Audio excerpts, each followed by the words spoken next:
In the year 2042, a rift in spacetime tore open a gateway between our world and another.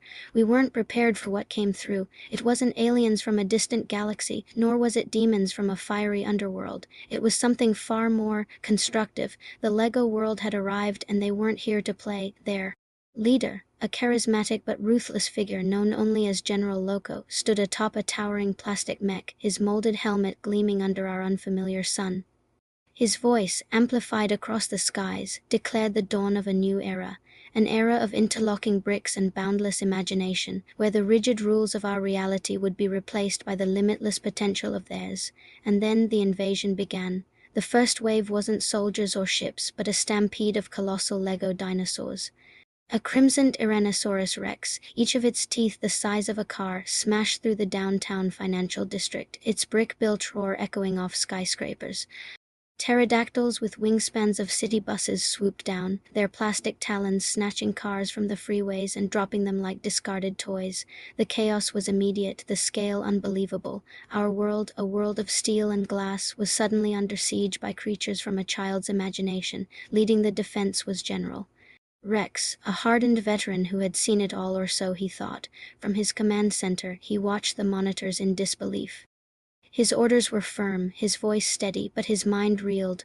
All units, engage targets. These are not toys. I repeat, these are not toys. Our tanks rolled out to meet the plastic behemoths.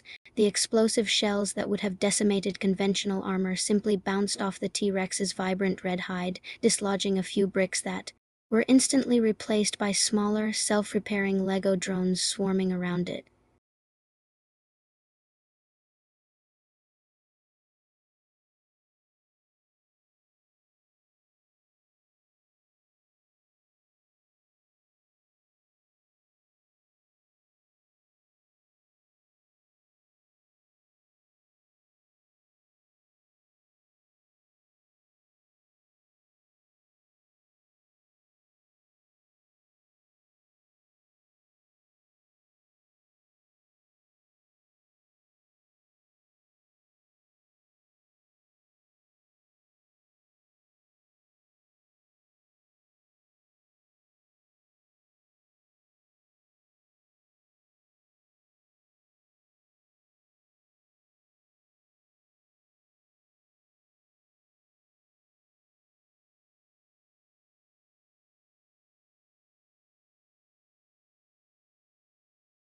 They were literally building their new world from the ruins of ours.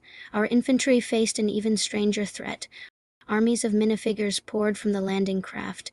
There were knights with plastic swords, pirates with peg legs, and astronauts with cracked helmets.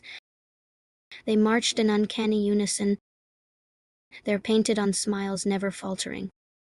When our soldiers opened fire, the minifigures would shatter into their component parts, a torso here,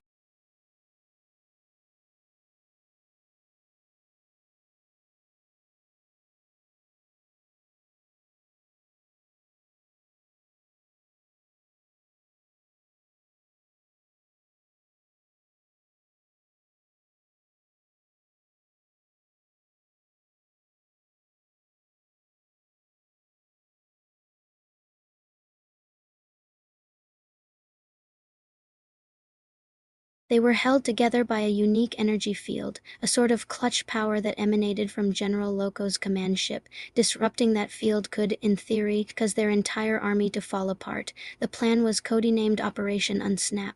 It was a high-risk, surgical strike. A small, elite team led by Captain Valerie Valstone was tasked with infiltrating Loco's flagship, a colossal rainbow-colored starship that hovered over the central city park, which had now been transformed into a sprawling Lego castle.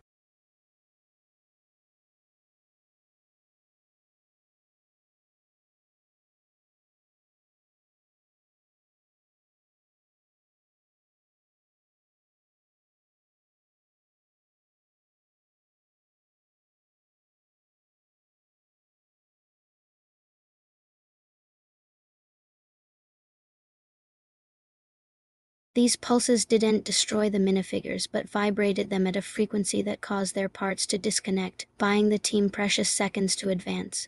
Meanwhile, on the ground, General Rex launched a massive counter-offensive to draw Loco's attention. He deployed everything he had left, tanks, artillery, and infantry charged.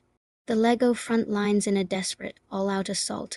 The battle was a spectacular display of organized chaos, a squadron of our best pilots, flying in tight formation, managed to topple a giant Lego robot by targeting its ankle joints, sending it crashing down into a sea of its own minifigure infantry.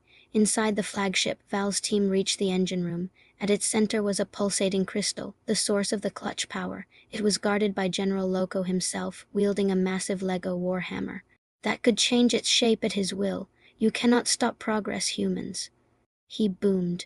"Your world of gray and brown is an empty canvas."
His form flickering as he teleported back through the shrinking portal just moments before it sealed shut.